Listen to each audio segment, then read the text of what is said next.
Ada orang tanya, Encik Firdaus ni buat bisnes apa sebenarnya? Kerja apa sebenarnya? Baik, macam ni. Ada satu istilah, nama dia mission driven business. Bisnes yang didasari oleh misi hidup. Jadi misi hidup saya ialah untuk membangkitkan kesedaran orang Melayu, untuk meletakkan orang Melayu berada di tempat yang sepatutnya, meletakkan Islam di tempat yang sepatutnya. Jadi kena bangkitkan kesedaran orang Melayu, kena ramaikan orang yang bercakap dalam media.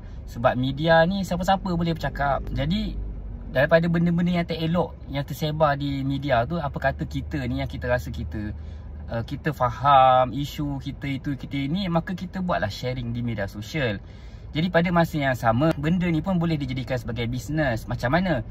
Buat bisnes training, bisnes coaching. Saya bantu orang yang nak buat video macam mana nak muncul di media sosial, personal branding. Dan saya ada package coaching private dan juga coaching dalam grouping. Jadi itu antara saya punya produk bisnes lah. Juga ada yang buat kelas percuma, buat kelas berbayar, dia jual e-book. Saya buat konten pasal Melayu Islam, pasal politik, pasal isu semasa.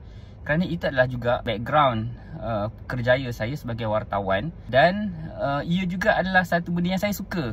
Saya nak bercakap tentang Melayu Islam ni, binakan kefahaman bagi orang sedar. Sebab itu adalah misi hidup saya.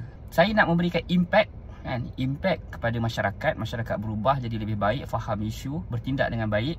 Sebab masyarakat salah faham akan bertindak dengan kefahaman yang salah. Jadi kalau masyarakat faham benda yang betul, akan bertindak dengan tindakan yang betul. Terutama ketika nak mengundi nanti. Kalau salah faham, memang akan salah undi. Kedua ialah membina profit, mendatangkan income lah sebagai pendapatan. Walaupun saya bekerja full time di TV per TV, saya tak ada masalah untuk saya mendapat income sampingan. Jadi mission driven business ni ialah satu, memberi impact dalam masyarakat. Yang kedua, mendatangkan keuntungan pada syarikat bisnes kita sendiri. Anda juga sekiranya anda ada misi hidup, apa benda yang anda nak sampaikan, ada misi hidup lah dan ia juga boleh dibisneskan. Nak tahu macam mana, boleh DM saya cerita bagaimana nak buat.